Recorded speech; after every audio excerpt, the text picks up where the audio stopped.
The conference that is held every year at Davos for the world's most influential global elites in the United States and Europe and Asia and the Gulf states are taking place. This week, we showed you a couple of things that have happened there over the last week at Davos, some of the important statements that have been made, some of the speeches that have been given, some of the demands that were made, including by President Zelensky, who showed up at Davos with what he called a peace plan that read a lot more like a list of the most humiliating terms of unconditional surrender that for some reason Zelensky thinks he's ready to impose on Russia, even though Russia is clearly winning the war and currently occupies and controls 20% of his country.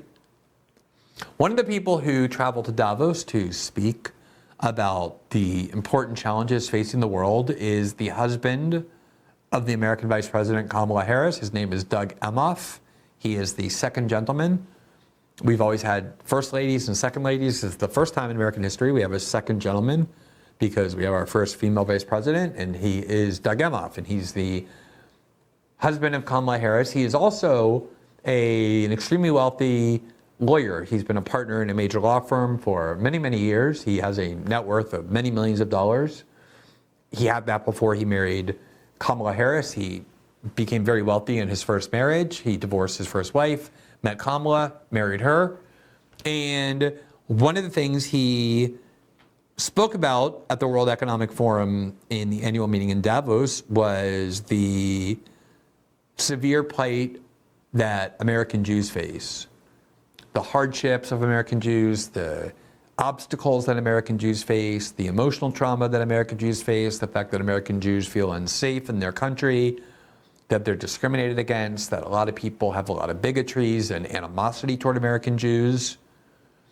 Basically, it's a very familiar victimhood script. It's a victimhood script that we've heard largely from the liberal left over the past several years in defense of a whole different other set of minority groups.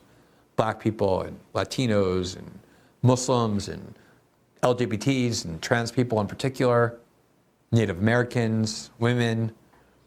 And oftentimes people, especially in this kind of anti-woke backlash, have started to react with a little bit of, or a lot of scorn toward these ideas like, oh, these minority groups create a victimhood narrative for themselves where they basically say everything is unfair to them in American life, that America is against them.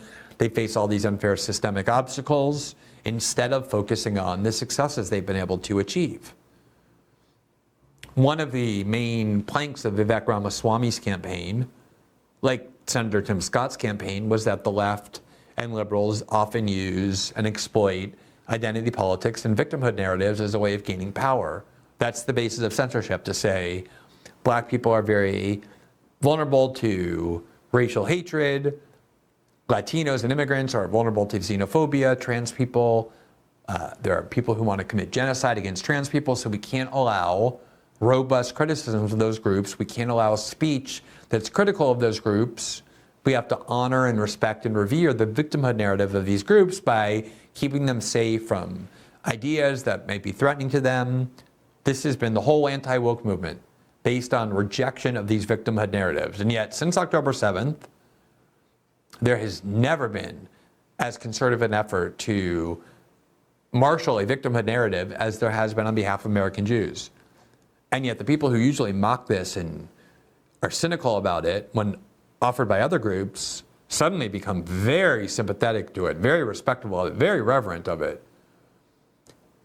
The Republican Party brought Jewish students at Harvard and Yale and Penn and Princeton and Brown to Capitol Hill to talk about how unsafe they felt, not because they had been physically attacked or threatened with physical attack, but because of the anti-Israel protests they have to endure, the chants, the political chants that they have to hear that make them feel upset and scared.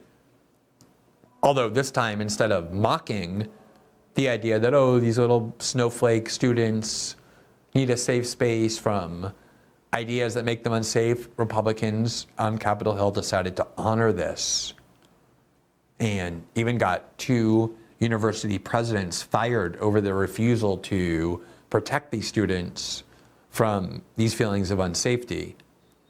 And Doug Emhoff, the vice president's wife, husband rather, went to Davos and brought this narrative with him about not just the unique, singular, intense struggles and difficulties and hardships of Jewish people in the United States, but also, according to him, the fact that far too many people failed to support American Jews in their time of need since October 7th, by which he means that not enough Americans stood up and said, I love Israel, I want to support and finance Israel's war, I want to arm Israel, I have no empathy for Palestinians or the Palestinian cause. And he had this grievance, and he used his platform at Davos in Switzerland, very lovely city, very picturesque, in order to explain how difficult it is to be an American Jew in 2024. Here's what the second gentleman said. But as American Jews, I think the feeling is one of aloneness and being hated and being unmoored and all these things that we had maybe fooled ourselves into thinking that this wasn't so bad, we're not really experiencing anti-Semitism, it's never going to be this horrible. It happened. And then, as you've been saying, we kind of saw who our friends were and who our friends weren't. And there were too many in the weren't category, some who we thought were friends, and just shocking. So it's that feeling of like just being. So, being an American Jew apparently is to feel alone and hated, even if you're a multimillionaire lawyer who is married to the ostensibly second most powerful political official on the planet. You are somebody who is just in real difficulty in the United States. To be an American Jew is an unimaginable hardship, according to the second gentleman at Davos. Now, the phrase that he used about, well, we found out who our friends are, again, I mean, it seems like the only way you can demonstrate your friendship for American Jews is to stand up and support this foreign country and the war that they're engaged in. I don't feel like it should be necessary to have to support a foreign war or to want to finance a foreign country's war to demonstrate that you're a friend of American Jews. In fact, there are many, many Jews who are among the most vocal opponents of that war. Obviously, the majority of Jews support Israel and support that war, but a non-trivial number do not. In fact, right now, Bernie Sanders is one of the leading voices in the Congress arguing that we should cut off funds to Israel unless they promise significant changes to their human rights conduct in Gaza. Now, one of the things that has happened as well is that there's a lot of people, we've talked about this before, who have branded themselves as anti-woke, as opponents of cancel culture, who suddenly, since October 7th, have become the leading practitioners of it. Here's a neocon at Newsweek who has identified himself as anti-woke over the past several years, Josh Hammer, who's a fanatical supporter of Israel. And he learned that Max Blumenthal, who is an American Jew as well, apparently someone suffering great deprivation and struggle and hardship as well, is speaking, giving a speech at the Capitol Hill Club.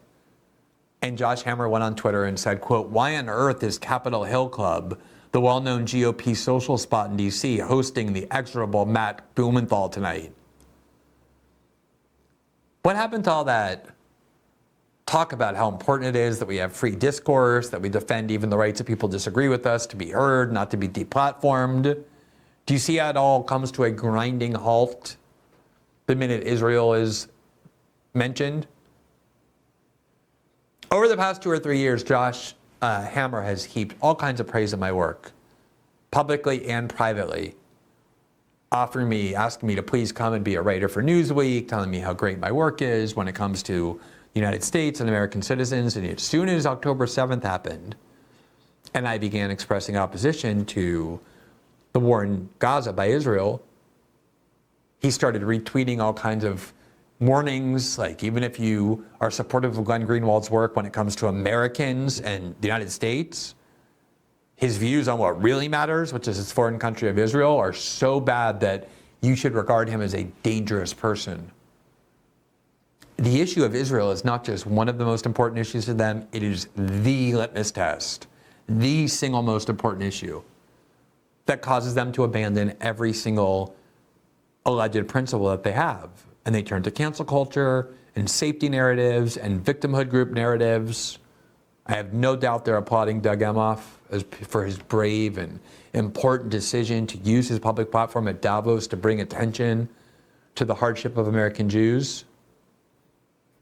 Here is polling data from Pew Research in 2016 that sought to examine, based on public data, the household income of various different groups by their religion. And it broke down how many people in each group, Hindus, Episcopalians, Presbyterians, atheists, Christians of different kinds, Jewish people, are either poor, middle class, or wealthy. And here you can see at the screen, it's listed in order of wealth. The number one group for income earners in the United States are Jews, people who are Jewish. Here is the top income category, making $100,000 or more per year. 44% of American Jews make that. The second group is Hindus, and they make only 36% make $100,000 or more. 24% of Jews in the United States make between $50,000 and $99,000, and only 16% are in that poorest group of making under $30,000. So the fewest number of Jews are in that poverty group, the most number of Jews are in the wealthiest group. And there you can see the list of others, and the last group on the list is Muslims. 34% of Muslims are in the lowest earning group, only 20% in the highest earning group. But if you were to listen to conventional discourse, you would hear that, oh, the people who have the greatest privilege in the United States are Muslims, and the people who face the greatest hardship are Jews. Now, obviously, economic wealth and income is only one metric of a group's standing in a country, though it's a pretty significant one, especially in a capitalist society like the United States. But you use any other metric, representation in top schools, representation in institutions of power, in Hollywood and Wall Street, in Silicon Valley, in politics, and you would find the same thing. I think it is a very, very, very, very difficult case to make that American Jews are a singularly repressed group that faces hardship and struggles as compared to other groups in the United States. I think American Jews are doing okay in the United States. I think Doug Emhoff, the multimillionaire partner married to Kamala Harris, is also doing pretty well.